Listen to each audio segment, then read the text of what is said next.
particular podcast show on this network. And I have a very, very special guest, another Fred Hampton leftist, the brainiac, the smart one. I call him Spock, or the Black Spock.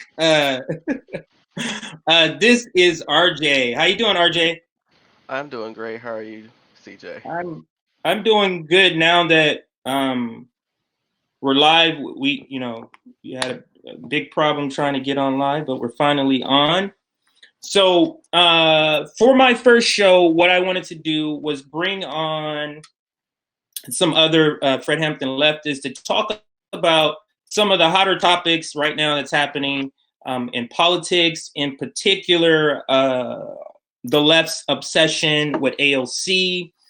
I also wanted to talk about, the latest thing that liberals are going through, whether it's good or bad. They're usually cheering or boo-hooing about something. So whatever the latest thing is for liberals.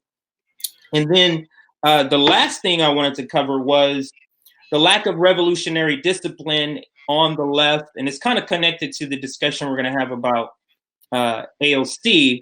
So those are the topics I wanted to go over. But before we do that, we always want to give a shout out to our Patreon channel. Make sure you become a Patreon. We have several different levels for whatever you can afford. But again, what we're trying to pull off is something we're doing on a volunteer basis, but it still requires funding if you want it done the right way and if you wanted us to keep bringing this content to you. So please go to our Patreon. You can find us Fred Hampton Leftists with an S on Patreon. So let's get right into it. RJ, have you been hearing anything lately? I know you brought up before we got recording, you brought up Jen. How do you say her last name? Jen, the press secretary. Liberals are pretty happy about her. Yeah, it's a Jen Psaki. That's her last name, Jen Psaki. And liberals really love her because she's basically the Democrat version of Kellyanne Conway. She goes out there, she bashes Fox News every time they ask a question, and specifically on like policy issues, like the border and stuff. Like she's able to crack at Fox News. So liberals love that type of stuff. Wait, so being like, I don't watch any mainstream media. I just see clips here and there on Twitter, but lately I haven't been on Twitter. So, bring me up to date on what's some of the latest things she's dunked on Fox News about. What are some of the things that she's dunked on him about?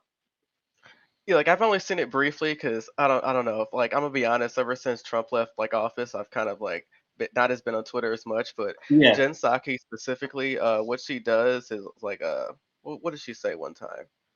Like she was basically defending Biden's like establishment rhetoric, especially with doing the same foreign policy stuff as Trump. So that's what she's good at doing, is defending the establishment narrative. But she does it in a way that's different than other press secretaries like your Sean Spicer, Sarah Huckabee Sanders, a Kellyanne Conway. She kind of cleans it up better. That's kind of what I'm getting at.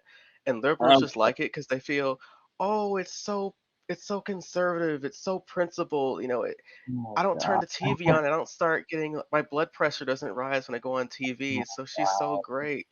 So that's basically how they feel. Oh, okay. So the typical, not even stereotypical, but the typical petty liberal reactions to something that really doesn't even matter. That's just weird. So it doesn't matter that she's lying about stuff. All it matters is that she's dunking on Fox News, the people on the other team. It seems to be what liberals seem to be very, very interested in. There was something else actually I saw. Let me bring up trending. There was actually something else I saw I wanted to talk to you about on here. Let me see if I can find it. Wow, I know it didn't drop out of the trends that quick. Anyway, yeah, no, I can't. Alex Jones is trending, but I don't even want to open that up and find out what that is even about. But there was one other thing. I'm changing topics right now. There was one other thing, RJ, that I did wanted to talk about. I didn't mention earlier. I just remembered because I just had some update on that news. So let me actually tell that story first. I'm curious to see if you have any questions. The story, I'm gonna cut it down, but the story I have to tell involves a lot. It touches upon a lot of different things. It touches upon immigration. It touches upon police killings.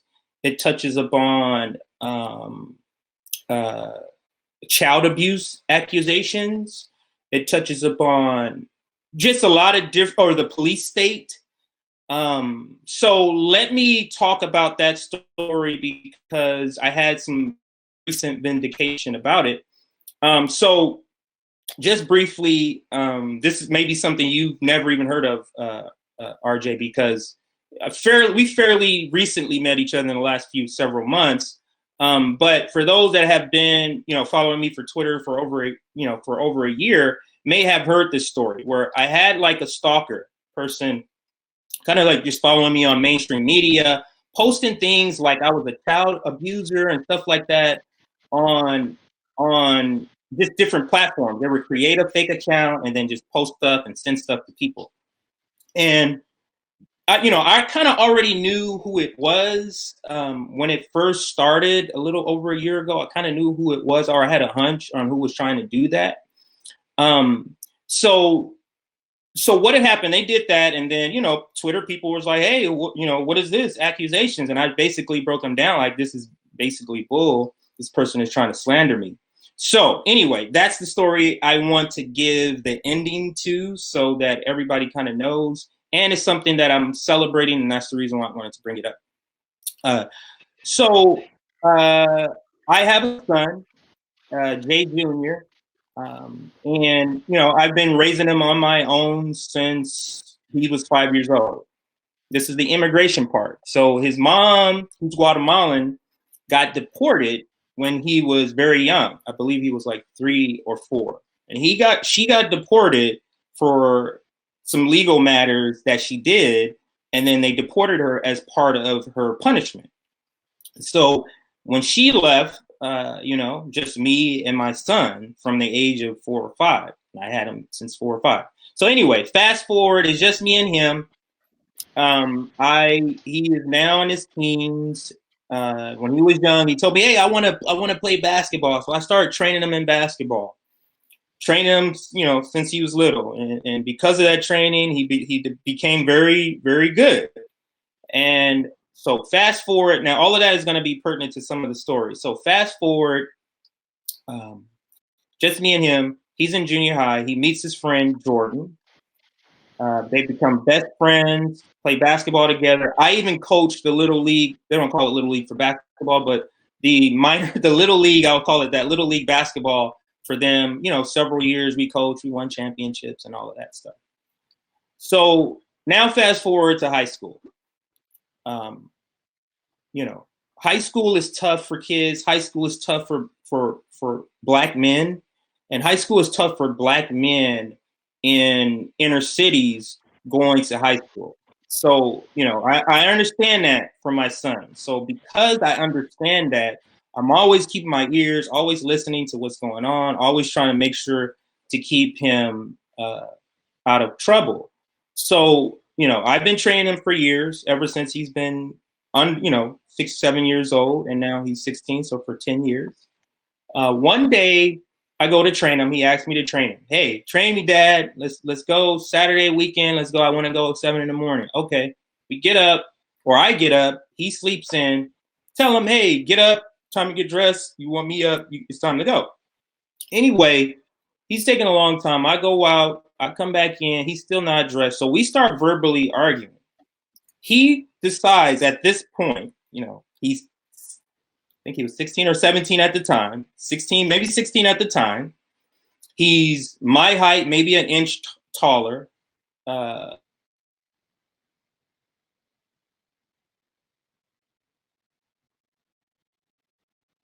Do we lose CJ? Okay, I think we lost CJ for a little bit. Oh gosh.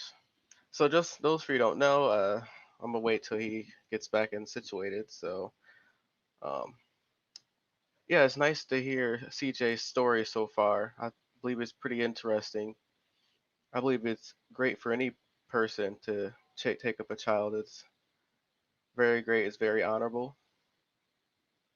Yeah, I don't know how long he's gonna be till he fixes his equipment. Yeah, but this is what happens when we both don't have a good internet right now. But I'm trying to think of something. Yeah, so we're still waiting on. Oh, you back now? What Because I was running out of things to, to try to improvise was on. the Because last I part was you like, heard me say? What was the last part you heard me say?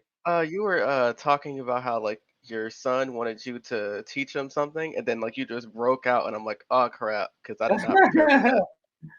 So for my live audience, I typically like to use an Ethernet connection wire because the wireless is so spotty here. So it may happen again. But anyway, let me speed the story up. So he wanted me to train him in basketball. I trained him in basketball for 10 plus years. Now this event that happens is in when he's 16. Hey, train me the basketball, Dad. This weekend, I want to get up way early. We get up, or I get up. He doesn't get up. He sleeps in. I wake him up and, hey, get dressed. And I go out to the car. I'm waiting. 30 minutes pass. He still doesn't come out. So I come back in. We begin arguing, verbally arguing. I guess he feels some type of way. You know, he's 16. He's my height. You know what I mean? He's growing chest on his hair. He's feeling a little froggy. He actually decides to like push me against the wall in his room, and I was shocked. But Oh shit. that shock didn't mean I was going to. Okay, you can see me now. Okay, that Yep, shock you're didn't good. mean I was going to allow that to happen. So of course, you can hear me now. Yep, like we can hear you. Okay. You're good.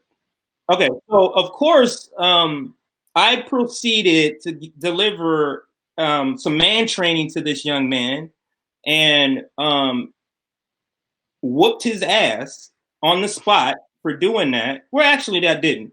Two punches to the temple, bah bah, and then put him in a headlock. So I mean, if I wanted to fight him, I just subdued him actually. But anyway, so this is the event that this person that was stalking me was referring to because they didn't know the details of the story, so they're just saying putting all this slander out there. But anyway, what happened earlier this week on Monday was complete vindication. So, because of that event, Child Protective Services was involved. So the police come. My son, I'm gonna call the police. I said, call the police because I didn't do nothing wrong. They call the police. I don't even get arrested. He's like, the police officer's like, if that was my son, I would have done the same thing. And this is mutual combat. This is, I'm not arresting anybody, but I do have to report it to Child Protective Services. Now, this is where what most people believe about Child Protective Services, I'm about to say a bunch of stuff that's going to shake that belief.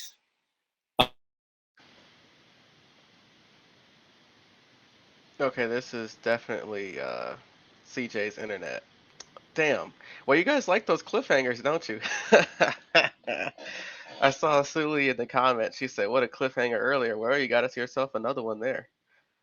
Oh gosh. Okay. Hopefully we get him back soon. But yeah. I mean, this just shows you to hey, stay out of folks' business because you don't know what the story is.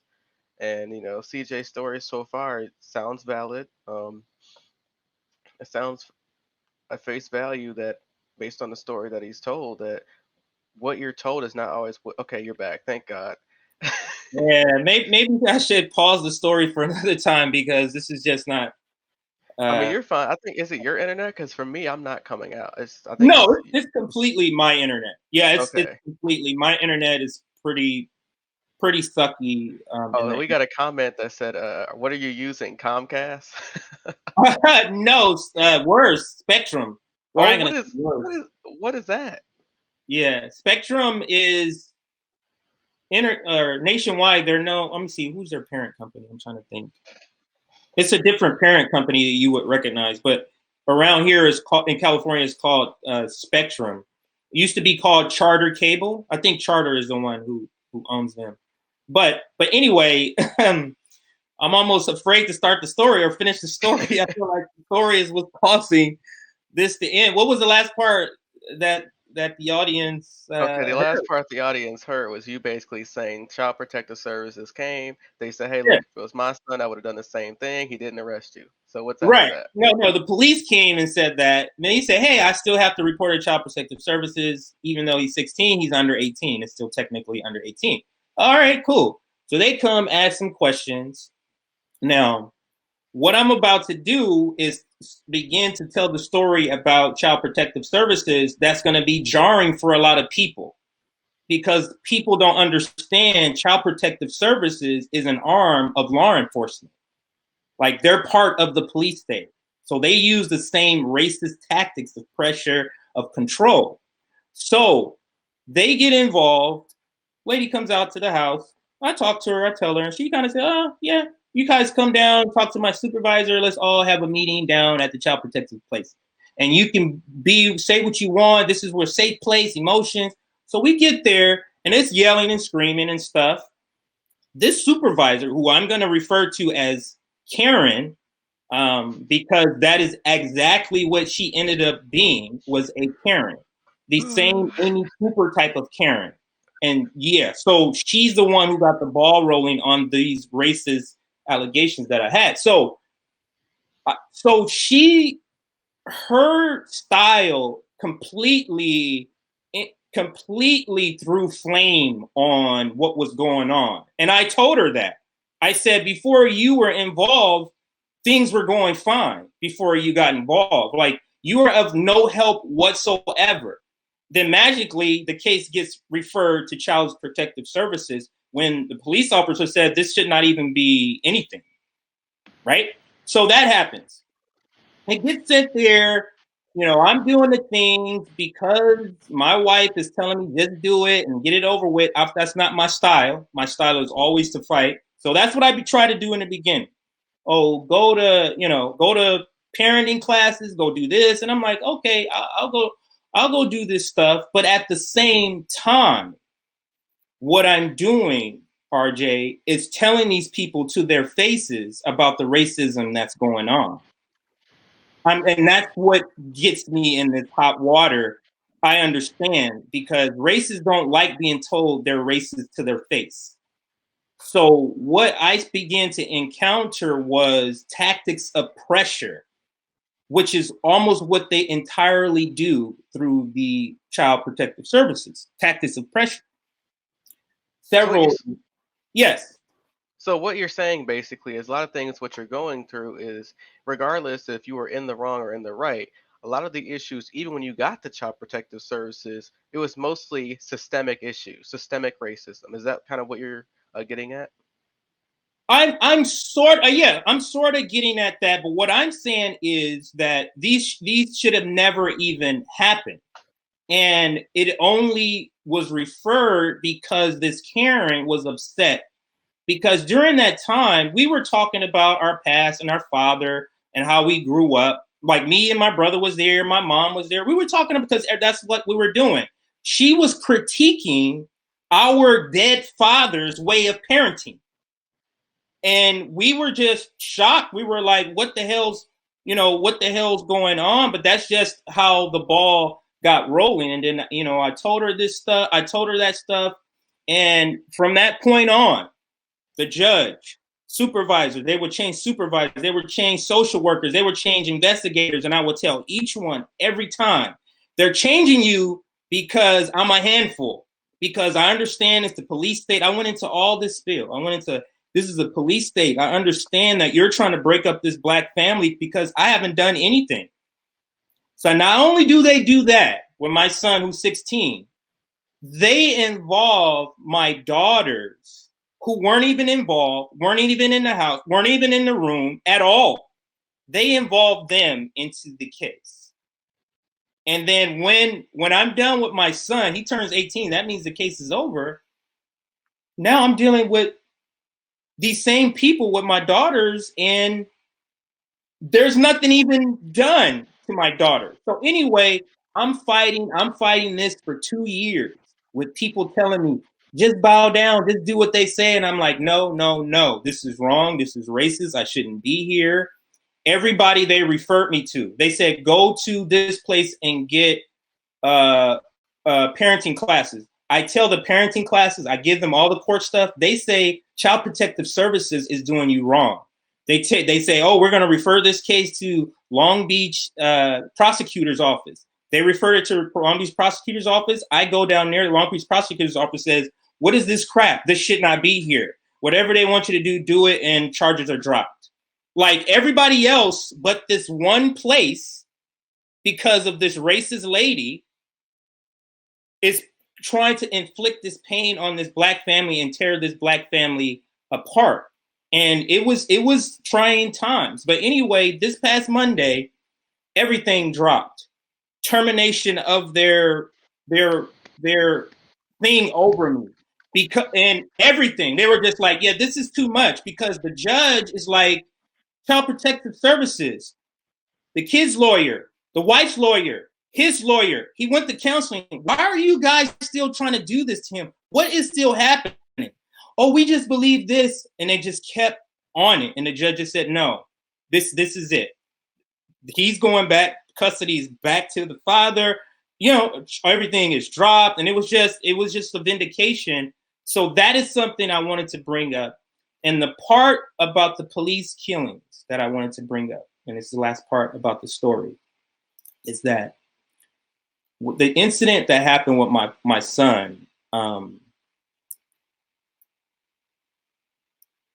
it is times, especially with black fathers and their sons, that there's hard training that has to be done. And in this case, I feel that was the case. And what proved my case was not even a year, maybe 8 months after that, my son's best friend gets shot and killed by the police. Oh my God. Out acting like he's grown. Okay. The same person who I coached, who I had for years.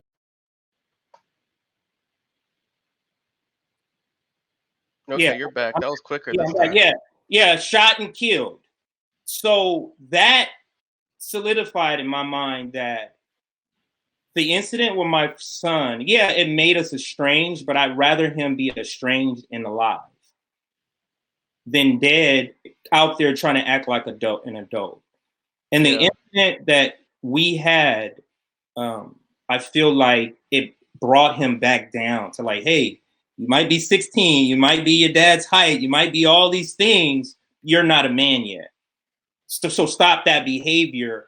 And that's what I feel like. I feel like almost like that could have been him. It's his best friend. They're out hanging out and he gets shot. Right. Like he could have been there. And I feel like if that incident didn't happen, he may have been there thinking that I fought my father and I beat him. So now, I'm grown. And so that's the story. So we can move off of that, but it was very exciting when I was completely 100% vindicated. Everything dropped. Their jurisdiction terminated. Everything. Yeah, so you have a great comment from Jamarini's, friend of the show on Twitter. He basically has a comment for you, CJ. It says, damn, they basically took the Joe Biden approach by saying you didn't know how to be a parent. Did they tell Jay to play the record player? Pretty much. I love that comment. That's pretty much it. And it's a funny story. I have a funny story within the story. That's what they tried to tell me. So they brought me and my wife in and they said, hey, let us give you some parenting advices. We're gonna go through these parenting things. And I said, let me ask you a question before you do that. Was any of your kids accepted into the top magnet program in California and nationwide? Was any of your kids like my son? No. Is any of your kids black belts in Taekwondo? No. Is any of your kids basketball prodigies? So no. So what exactly are you going to teach me? Like, you don't have anything to teach me. My son is more successful than your son, academically, socially. Like it didn't make sense. So just jarred that memory when you said that. But unless you got a couple more questions, more comments, I do want to move on to the political stuff. I didn't mean for the show to just be about that story, but it was a story I wanted to share because, when I got that news, it was very exciting. So, No more comments. No more comments. But it is the Compton Jay Show, so do whatever you want. No, but yeah, I'm very excited and just happy to be done with those people, and I just imagine if I just bow down to them, like the things that I would have to have go through if I just said I'm too tired to fight you guys and you're too big, so I'll just go ahead and kowtow to you. Like I would be all types of things, probation and this and that, just part of the system. You get what I'm saying? Putting me in the system, ripping this black intact family apart. And it was sad to see. And they would put black social workers on my case. And I would tell them, you're just being used as a pawn. You know that, right? You're being here so that they can say that they're not being racist. And I would tell these black people that. I would tell these black social workers that. And people were afraid to call me up because I always had a mouthful politically to talk to them about. But that is it on that level with that story. Let's move on to the next thing I did want to talk about. Did you tweet out that link? Because I got a message about a link. I just want to tell them you already tweeted it out. Yeah, all the links are. So what we're streaming on today for everyone that's watching or potentially wants to share for someone else, we are live on YouTube. We are also live on Twitch. So I did put that out on the FHL account. So you go to Fred Hampton Leftists on Twitter, and you will see all the information there. Thank you. Okay, so the next or the main topic I did want to discuss in this episode is the left's obsession with AOC. I mean, for good or worse. I mean, even when she's doing good things, there is an obsession, and when she's doing bad things, there is an obsession.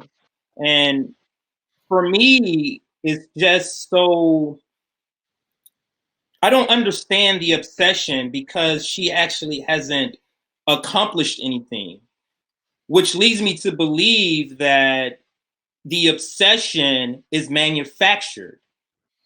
Because I don't know about that one. Well, I don't mean that the people who are obsessed is manufactured. I mean that there's narratives put out in order to conjure up feelings for you to be on her side or not on. You get what I'm saying? Like on her side or not on her side about this. What did she get? Some kind of donations, and she gave them to the Democrats. What was that story about? Okay, I think I can. So let's begin with the actual story. Okay, go ahead. So just to get to your first part and then the actual story. So the first part, the reason why AOC gets so much trouble is it goes all the way back to Force to Vote. During Force to Vote, we were tweeting out everybody, the entire House progressives, right? AOC was the first one to proverbially bite the fishing hook, and so she's the first one who commented. That's why she receives all our visceral hatred. She's the one who created these BS articles, BS interviews, BS statements about why she couldn't do a political strategy. Right. So now on Twitter, that's why she's getting all this hate. Because then look at her recent interview she did with what was it? Some organization with the Intercept. She did with one. I think she did one with DSA as well.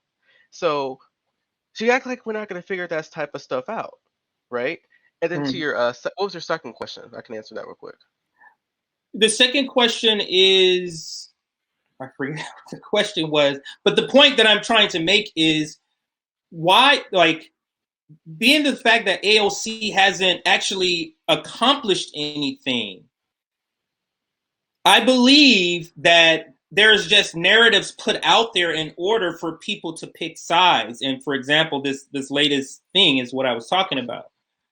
Because one, mainstream media doesn't treat AOC as if she's really a leftist. And to me, that's a telltale sign that she's not really doing the things that indicates that she's a leftist.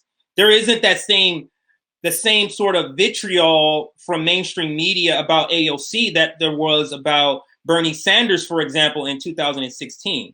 We can't really talk about now because now they are fawning after him because he is falling in line. But previously, when he was adversarial to the Democrats and he was seen as a true leftist, like he didn't get really good press, especially in cable news. But for some reason, AOC does, and to me, that says that's a red flag that she's not really, or they don't see her as a real leftist. What are your thoughts though on that, RJ?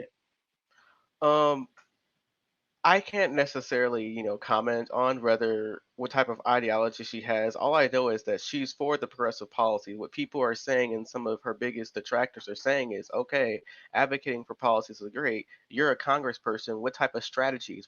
Read the House rule book on how you're actually going to get it implemented and signed Right, into law. We're not saying they have the power by themselves to do it. I mean, let's not be crazy. They're 15 people. But right. those 15 people, based upon the actual numbers in the House and how slim the majority is, they do have an opportunity to wield a lot of power. And back to the AOC thing, yes, you can make an argument. A lot of the attacks that have been towards her, it should be proportionately more to the other House progressives Mm-hmm. and to some other Democrats as well. But when you have AOC, for instance, the way she responds to certain critiques and criticisms, like in that article calling people bad faith actors for not for going after the Biden administration, her constant interviews, describing the differences between the Trump's kids in cages to Biden's kids with cages. So Let the me difference. stop you right there. Explain. Okay, so I must say, I literally do not keep up with AOC, so I don't know the details of all these stories. But tell me, what is she saying about the kids in cases, Trump versus Biden? What is she saying about that? Okay, first of all, CJ, obviously you haven't been on Twitter. Because I this is all basic Twitter discourse. This is all basic Twitter discourse. But okay, here's the difference. So, what AOC said in her video is that the main difference she sees between the Biden administration, the Trump administration, or in regards to the kids with cages or migrant facilities, whatever you name it, is the Trump administration ripped babies from the parents' arms. And so she's arguing that you can't necessarily say they're equal because Trump did that and Biden didn't in that instance. So that's kind of her argument as to why under the Biden administration it's still terrible, but it's not just as bad as Donald Trump. she really said that. Yeah, ask the audience. Am I wrong here? If I'm wrong, please correct me. But I'm just I've saying, seen that on Twitter. like that seems like a very, very flimsy argument, even for AOC. Like that's really, like really flimsy. Anytime your response about critique about somebody is to point out the bad dealings of someone else, to me that's problematic. You get what I'm saying? Like if your husband, you point out to your husband, you're cheating, and he says, "What? My cousin over there is cheating too. So why ain't he saying nothing about?" You get what I'm saying? It doesn't make any sense. Just talk about, like, what does Trump ripping kids away from parents before they put them in cages have to do with the kids that are still in the cages right now? Like there's no connection. And didn't she have a critique about the kids being in cages, not necessarily a critique about kids being ripped, or both? You get what I'm saying? It wasn't just about kids being ripped from parents, it was about kids also being in these cages. I mean, that's her entire argument was like that's she says it's not the same, ripping kids from the arms of parents like the Trump administration isn't necessarily the same as, keeping them in a facility altogether under the Biden administration. But it all has the same result. They're all still in cages. They're all still in inhumane conditions, especially under COVID. It's even worse. So you could have a potential Are outbreak there there. are there any are there any liberals or anybody or any leftists or anyone that's defending AOC? Is there anyone The still point. saying, "Hey, That's the yeah, she's point. right"? That's the point, CJ. Though no one's defending AOC. Like that's why we're going after her. Like there's reasons why people and leftists go after AOC for this stuff. Is for her blatant hypocrisy and shilling for the Biden administration in attempts that Mama Bear will give her a position in the Right. party. Like that's the What argument. you don't understand, she's never gonna get. It doesn't matter how good she is because corporate power doesn't want her because of her views. You get what I mean? Like it doesn't matter how chummy you are, how friendly you are. They don't want you because you want Medicare for all because you're talking about a living wage. Like you're never going to get AOC a seat at the leadership table because of that. It's the same reason why Bernie Sanders all this time has been caucusing with the Democrats, and he's just now getting leadership assignments because he's now sheepdogging for them. Um, but my question though is what are like are her AOC stands at least defending her? Well, her stands always defend her. Like what they don't defend is actually yeah, some of the her biggest defenders are saying, well, see, they took that it was a 2 minute clip on the Hill. The Hill on Twitter responds to anything political news. That's where they got the source Yeah. from, and it was like a 3,000 quote tweet ratio. So what the AOC defenders are saying is that see, this 2 minute clip is completely out of context. It doesn't describe the entire 15-minute Obama-like style explanation for one question like it has. So it's basically that. That's what I've been hearing. It's like yeah, like John Marie said, it's K Hive like. Thank you, John Marie. See, he got me. He got me today.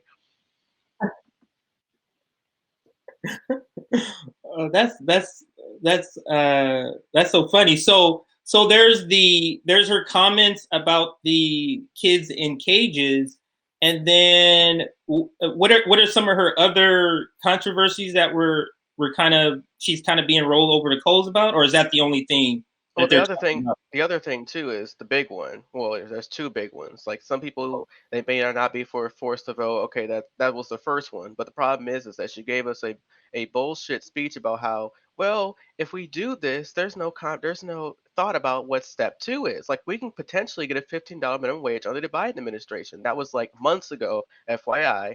We know that failed now because Mhm. there's no $15 minimum wage, especially in the COVID relief bill.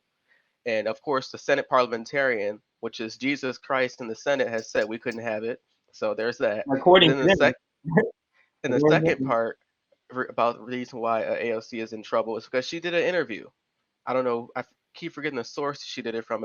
It wasn't The Intercept. I believe it was DSA or whatever.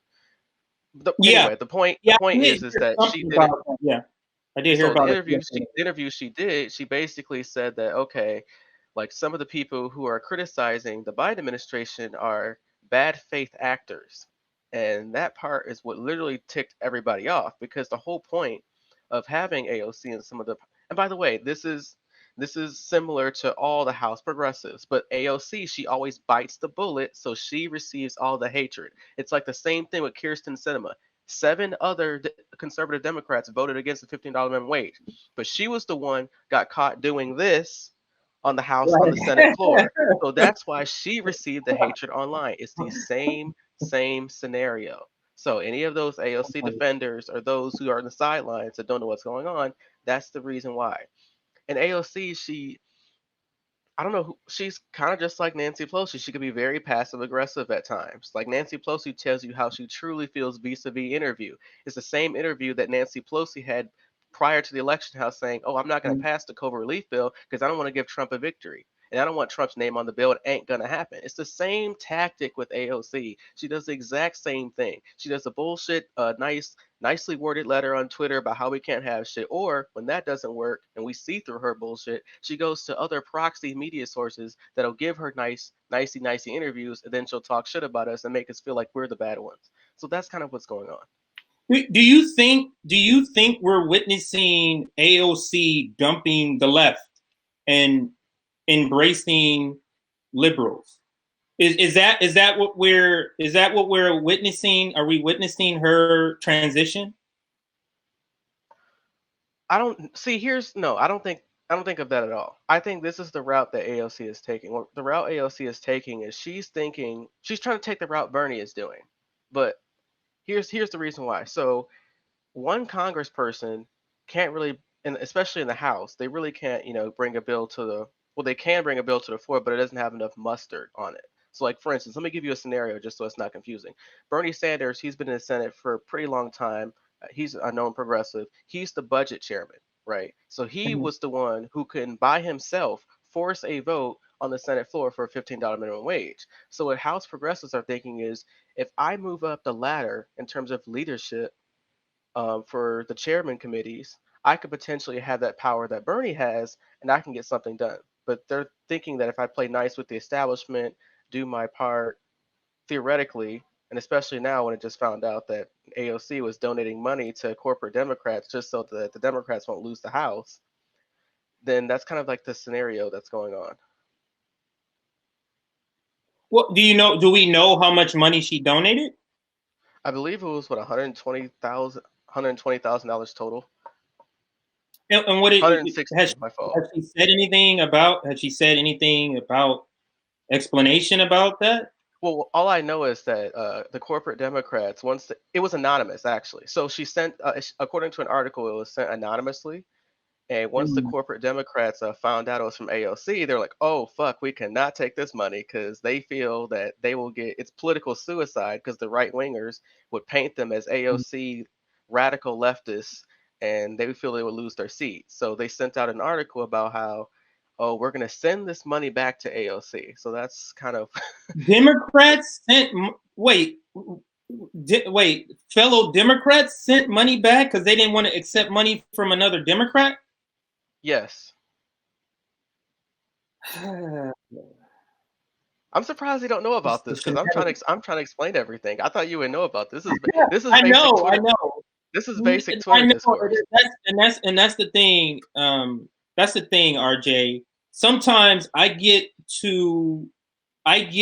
saturated with the discourse on Twitter, especially the AOC discourse, and I just unplug. Like I literally, like I'm still on, I'm posting and all that, but I don't read anything about it. I don't tweet about her. Like it's sometimes it can be nauseating to keep talking about this one particular person.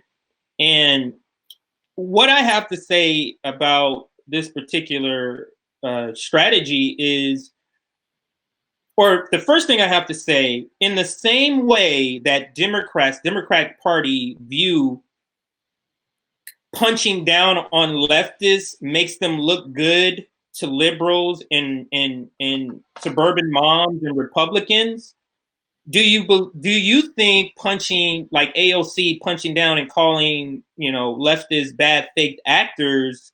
Do you see that in the same way? Do you see that in the same way as she's punching down in order to get some sort of award or reward, either from leadership or from someone on the other side of leftists?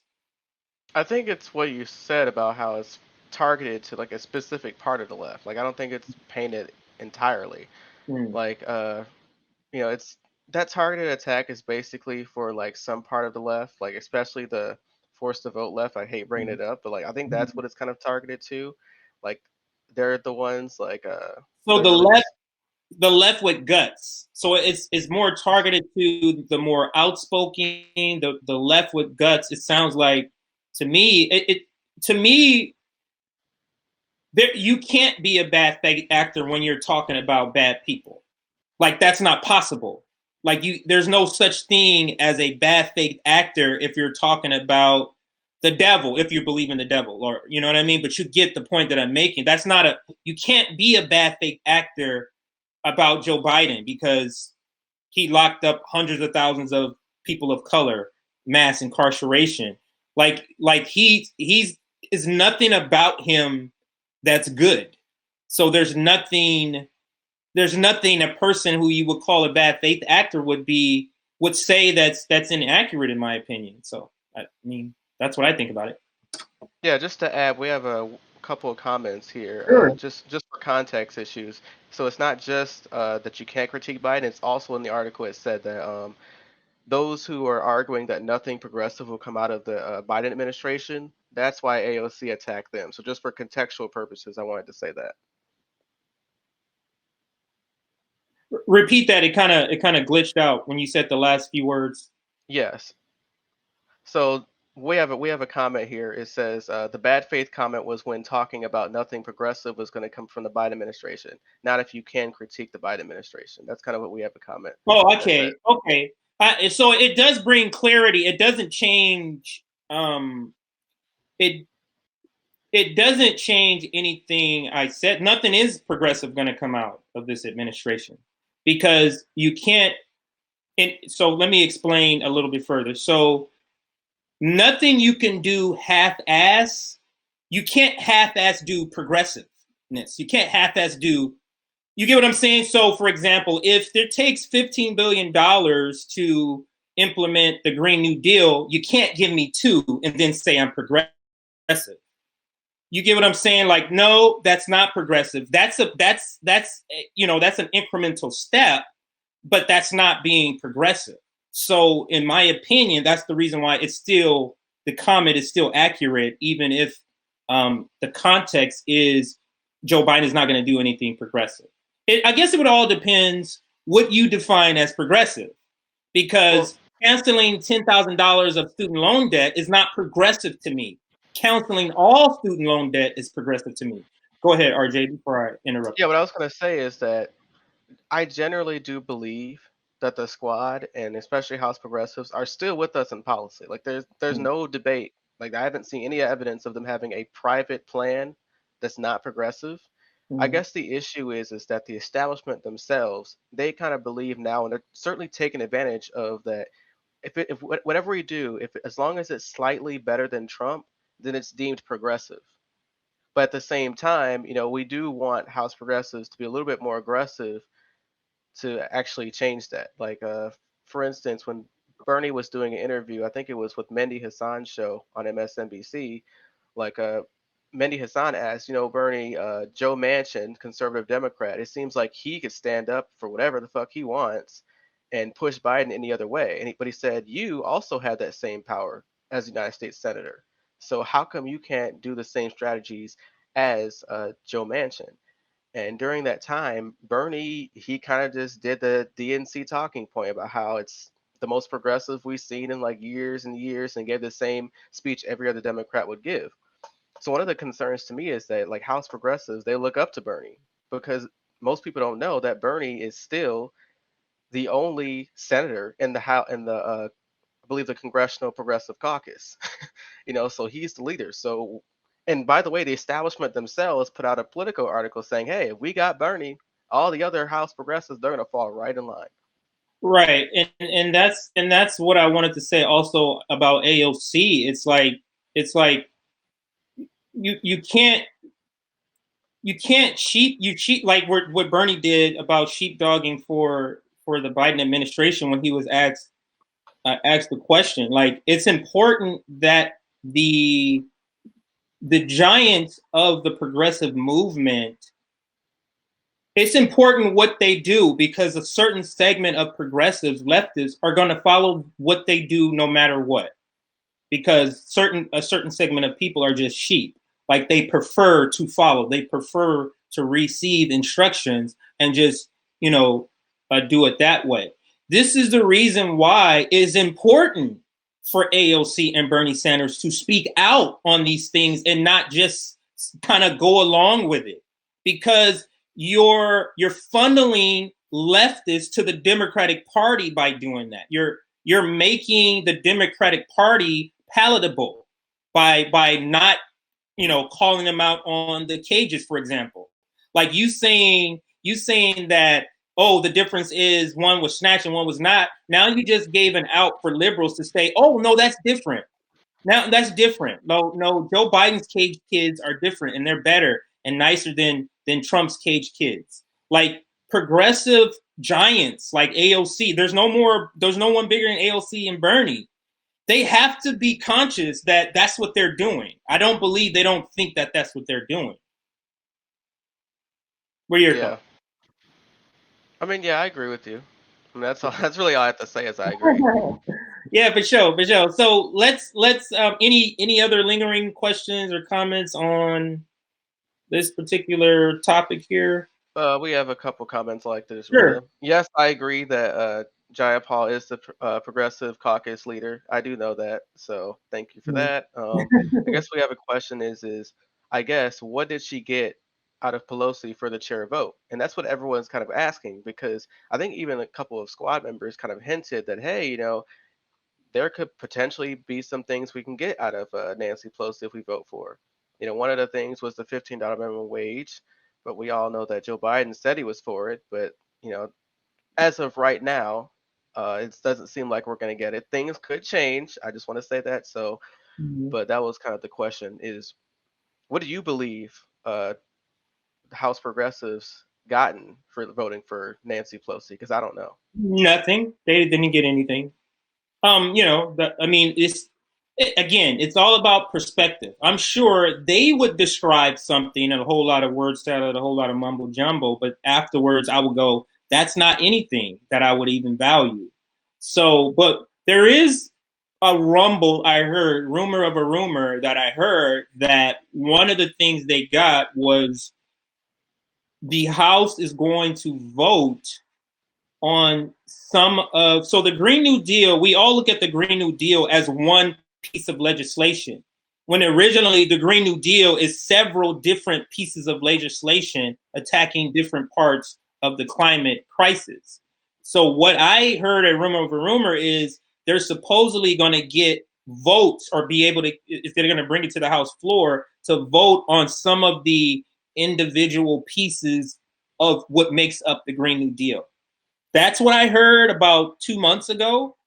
Haven't heard anything since. So I'm not sure how real that is. And I would think that that would be something people would be reporting and talking about if it was true. But that's what I heard. Yeah, I haven't heard of that before, so that's my first time hearing this. Yeah, it was. I had somebody on one of my, I think, conversations with Leftists show podcast. She mentioned it on there. So I don't know how long we've been on. A little bit over an hour. Just 50 we minutes. might go on a little bit more. What I wanted to do. Oh, you're back. Yeah. What I wanted to do next is kind of read a tweet and then kind of discuss what that tweet is about. This particular one, it did some pretty good numbers. It's through the Fred Hampton Leftist Twitter account. The only low-skilled workers that exist in the United States are called politicians. And like I said, it did some pretty good numbers. And that particular tweet was very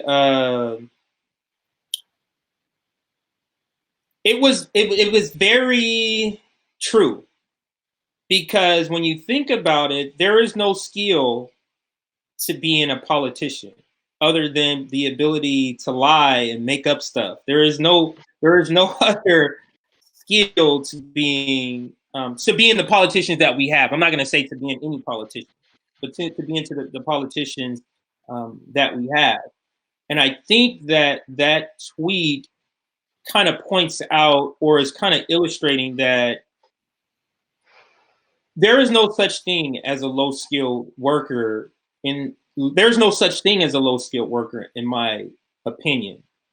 It is just a phrase. It is just a concept that is used in order to pay that segment of people very low wages. If you say low skilled, if you say you got to have a degree, and having a degree is skilled and you don't have it, guess what? The majority of people in the United States don't have college degrees. So that would mean you would just blankly say the majority of people are all low skilled workers. And again, to me, it is just a propaganda tool. It is just a way of keeping wages down. It's part of the propaganda shield. Is what how I view it. Did you have any comments about the tweet or thoughts on that? Oh yeah, I saw the tweet. I thought it was pretty genius. Because politicians themselves, there's a comment here that just said, I think you need to have experience in the snake oil business. It was reference to like what you said about how a majority of Americans, don't necessarily have a college degree, but that person's saying, hey, you got to be smart to scam people. So I guess that's the Yeah, funny part. that is. But yeah, I saw the tweet. I thought it was pretty funny. I thought it was pretty accurate because if you look at the skill level of some of these politicians today, especially for us, oh, they're terrible. But for themselves and for the corporations, they're the best you could have. So that's just my comments. Yeah, that's also what I think about the same thing. Now that maybe I'll come back to another tweet. There is another one I do have set up for discussion, but it was something that just jumped in my mind. I wanted to bring up, and that is about the Joe Biden administration. Um, I, it feels like we don't have a media because I literally tried to search and find stories that were negative about Joe Biden, and I couldn't find any. To me, Right. that's an indication of our press, a dereliction of duty. Because, and another thing, of Nancy Pelosi too. It's hard to find news articles. It doesn't matter how far you go back either. Like, you have to go back to the days before she was speaker before you see anything that even resembles any sort of critique of her. But it's hard pressed to find any news articles about Joe Biden that's critiquing him, besides leftist media outlets. I mean, I'm trying to think of outlets that's not just leftist.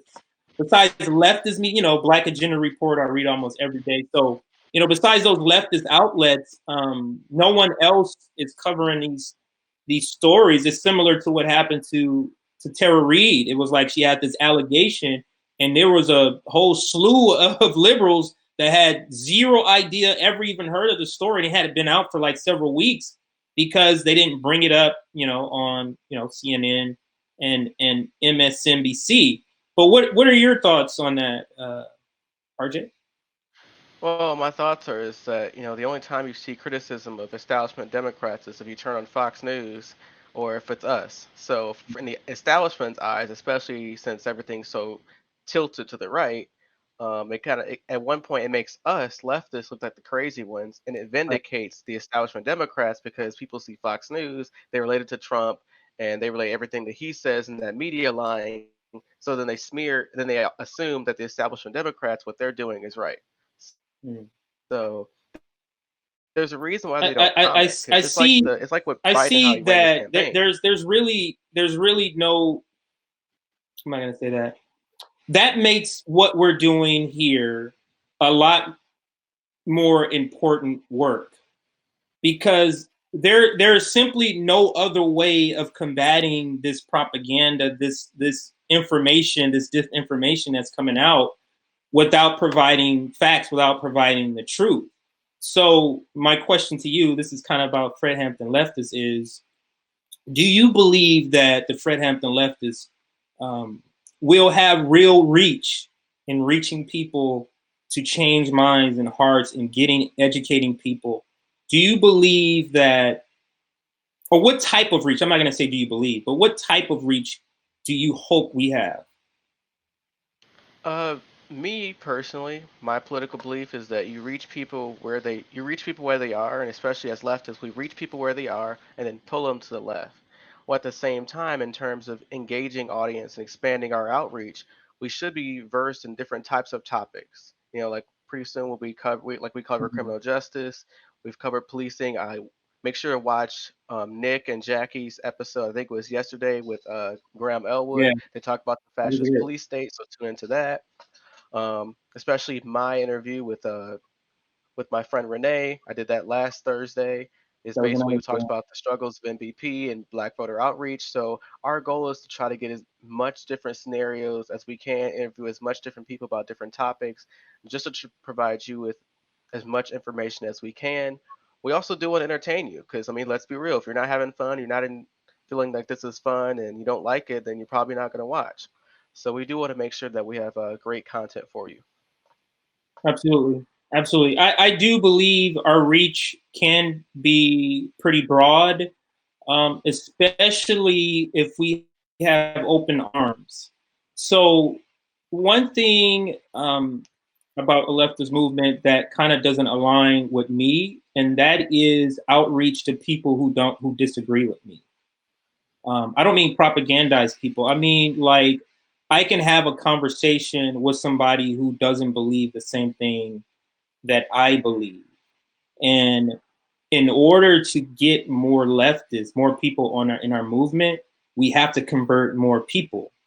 So for me, I just feel like the left needs to be more accepting of people with different views. So, for example, let's say a rural white person, and then it's me from LA Compton area. There's a lot that we have in there's a lot we have in common, but we believe those two dynamics, the rural white and the urban black, believe that we have nothing in common, and that we are on opposite sides when we're not. So I believe that when those urban people of color and those rural whites start to team together, that's when we're going to really be able to bring about change. And I never understood that why you would throw out somebody who agrees with you 6 out of the 10 times, 7 out of the 10 things. You go, oh, because you got to agree with 10 out of the 10 things. So you know what I mean? Like, work with the person on the things you agree, then fight against the person on the things you don't agree. As long as you don't make it personal, that is a dynamic that you can achieve. You get what I'm saying? Like, you can achieve that dynamic if you don't make it about personal. You can say, we agree on Medicare for all, but we don't agree on a Green New Deal. So, Medicare for all, we're going to work together to get it, and a Green New Deal, we're not. So that, I mean, that's just kind of how I see it. Let me get the charger. My thing is about to die. Sorry about this.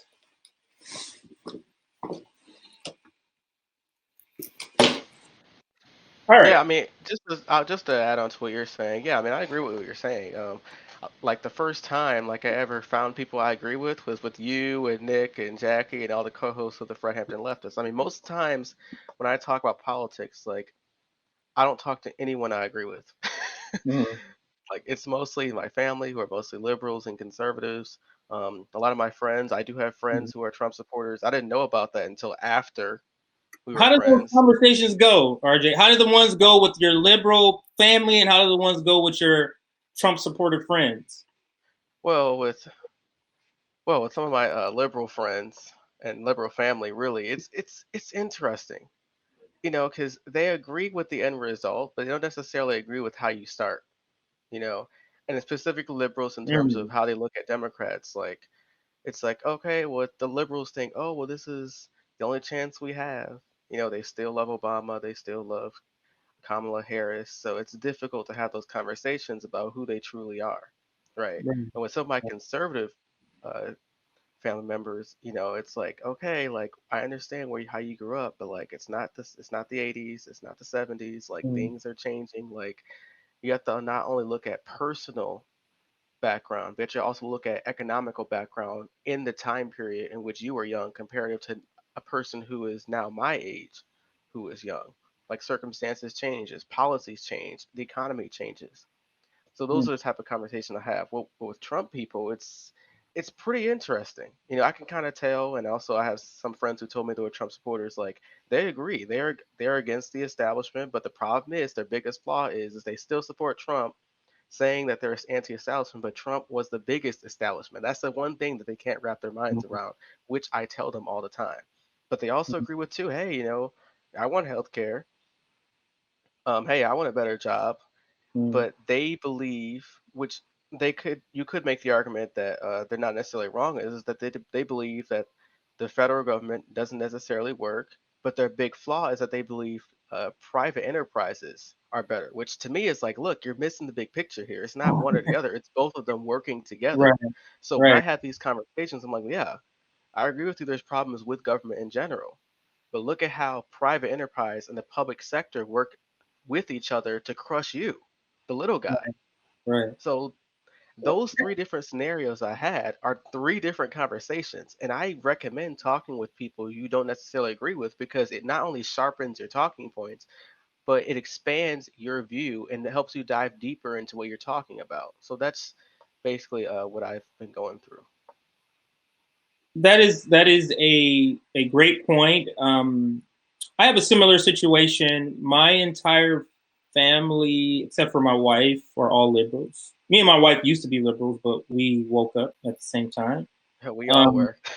yeah, we all were liberals. So, but my brothers, sister, their wives are, my mom, they're all liberals, because you're black. That's what you're supposed to do. And I'm curious though to know, how did your family become a black conservative family in Michigan of all places? That's like Motown, and like, what, it was, it something unique, or Well, well, mom's liberal, dad's conservative. It's like the classic story. It's the classic history lesson they tell you about how things were in like the 1950s. You have a conservative dad, liberal mother. It's kind of the same phenomenon. Um, my dad, okay? he believes in capitalism. He does believe in social programs, though he hates what Reagan did to the economy in the 80s, especially to people who are poor and working class. So he definitely disagrees with that. But we have heated Mhm. discussions about progressive policies about the Biden administration. Um, so, I mean, I would say 75% of my family is liberal, 25% conservative. You Okay. know, so that's kind of what my I family don't, I background don't, is. I can't think of any conservatives in. Yeah, I can't think of any conservatives in my family, but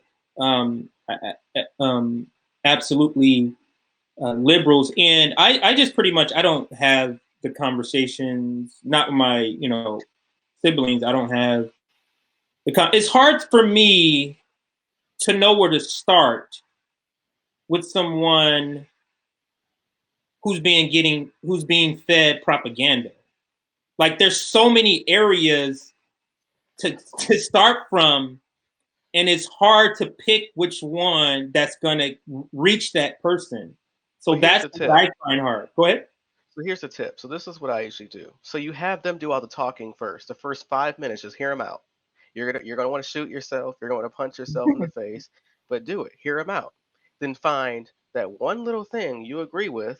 Expand upon it. Now you're their friend because like, oh, he agrees with me. He understands how I feel, right? Then once you go through all that, then you debunk all the other things you find that's BS and explain to them, one, why it's wrong, two, why it's propaganda, and three, why the establishment, vis-a-vis, the politicians, the public sector, and the private sector are working together to crush you. And once I go through that process, they may not agree with me initially, but they understand where I'm coming from. You see what I mean? So Mm-hmm. that's how you Right. engage in a good faith conversation with someone you don't agree with. And trust me, they don't get it all the time. It may Right. take months, but I do And that's the believe. thing. And that's the thing. As leftists, we got to understand that the process is not going to be a one conversation, two conversation. It may take several conversations, and it may take years later where the person finally says, "Hey, I remember RJ told me this, or CJ told me this, and now I can see that." It was something my father told me that when I was always told me, and then it just rings true, and that's, I'm gonna clean it up because it's YouTube, or YouTube is one of the platforms, but he basically said America's corrupt, and it's corrupt to the core, and there's there's only one way to get rid of the corruption. And he's like, you put all the politicians in one room and you do something to that room and start a brand new. And that's like, I never understood that until a few years ago when I'm like, yeah, now I understand. He's saying that every single part is corruption, that is bleeding with corruption, and it's no way to fix it by just giving it a haircut. There's no way to fix that, and it's true. It's true. It's true to this day, and that's where I get my political launching pad was from my dad. So, any comments, any questions, RJ, before we sign off here? So far we have some people. One person said, "Hey, sign me up for the FHL debate night." They want to engage in a debate with us, so that's fun. Mhm. We have one person says, "Revolution, my friend." Mhm. We have a good. We That's have a what lot I'm of. for. I'm a general strike revolution guy. I'm not. I'm not a. I'm not a vote. No, I'm not a vote or die guy. Yeah, I'm not. I'm not that person. So, did I interrupt you? Were you going to say something else? Oh no, go ahead. You're good. Okay. So, before we sign off, there is a couple of announcements we do want to make here. One, tomorrow is the second episode of our group show, our Fred Hampton Leftist podcast, the group podcast. We're going live 4 p.m. Eastern, 1 p.m. Pacific. We did have a couple of technical difficulties last time, but just hopefully this time it goes a lot smoother. I don't have the topics yet, or did we decide on topics yet, RJ? I don't. Not. We I should don't think. have. Me and Nick will figure it out. But Okay, it's only important for you guys during Thursday's show, so we'll let you that know is then. yeah, yeah. So make sure you come out, share, like our live stream tomorrow. Make sure you check us out on Twitter, Instagram, YouTube, TikTok. We're gonna be on Discourse. We're gonna be on Rockfin, or we are, but we just don't have our content up. So make sure you're following us everywhere. Another announcement: the website is almost done, so maybe a weekish. The website will be up. You'll see more content there. You'll see some our bios, our blogs. It's a great website. And last but not least, we have some amazing guests upcoming. Some interviews that's going to be on the way. RJ, you want to kind of tease the interviews that's going to be upcoming? Yeah. So for me, I'm really booked this week. I have 3 interviews for you this week. One will be Jordan Sheraton from Status Quo. We will be discussing the Flint water crisis as well as the Amazon unionization process. So that should be very interesting. Friday on my show, I will have Margaret Kimberly. She's from the Black Agenda Report. We'll be talking in general about the Black Agenda, um, what works well, what's going to help Black people in America. Also, too, I believe that Friday night I'll be doing another interview. I believe it's with, I can't think of the top of my head. Who am I missing? Let me look at the schedule. But anyway, we have 3 amazing guests. I have to let you guys know soon. I can't, my mind blanked on the last one I No had. worries, So no hopefully they're worries. not seeing this right now. But And I'm on Saturday, April 10th. I will be interviewing Monica, or better known on Twitter as Black Bernie Babe. So I will be doing that interview on Saturday, and I also have something else. Oh, can I announce the big one on Saturday yet, or not yet, sure, go ahead. RJ? Yeah, go Okay, ahead. so Thomas Frank also, yeah, I'll be doing Thomas. What'd you say? Okay, so yeah, Thomas Frank, I will be interviewing him also Saturday, April 10th. So we have some great interviews coming up. Did you find what you were looking for, Oh RJ? yes, yes. So I totally forgot. Sorry, but this is Mhm. a great guest. I'm excited for Christian Smalls. Oh Many yeah. of you know he is He was the ex-Amazon worker during peak COVID. He's the one who rang the alarm bells about Amazon not advising safe health protocols during COVID. People weren't really getting the masks they wanted, and now he's a really good activist for labor rights in general and for the Amazon unionization as well. So it'll be great to have him on and have those conversations. For those who don't know who Thomas Frank is, Thomas Frank, he wrote three amazing books. It's basically the left Bible, which is Mhm. What's the Matter with Kansas. He also wrote one in 2016 called Listen Liberal. It was basically explaining what happened, why did we get Trump in general, and also the faults of the Democratic Party. Great book. And his last book, his latest book that just came out, is called The People Know. It's basically talking about what Mhm. populism is, how it was created, and kind of how it relates today in today's context. And it kind of talks about why Trump in general isn't a populist, why he is a Mhm. faux populist. So we have some great, amazing guests, especially this Great, great. week, that you guys can enjoy. We haven't necessarily decided if they're all going to be live yet. Some may be pre-recorded, just so you know. So that's kind of the schedule for this week. Absolutely, absolutely. And just curious, are you going to be joining me for that time? I know you love Thomas Frank. Are you going to be joining me for that interview, or you don't know? Well, if you want me, I'll 100% be there. I have to drag you to that interview. Yeah. Thomas Frank is definitely someone I admire, so I Yeah, would I love know, I to know, be there. I just think that the three of us could have a pretty good conversation, about several different topics. So we'll talk offline on that, to make sure you're able to go scheduling wise. But I'm open to you joining us. Is there anything else before we sign off that we're missing or that I'm missing? If you like us and like what we do, and if you like any of our other shows, make sure to subscribe to our Patreon. Mhm. Any donations you would give will be very much appreciated. It helps with our production. It helps you get great content. And yeah, that's Yeah. basically it.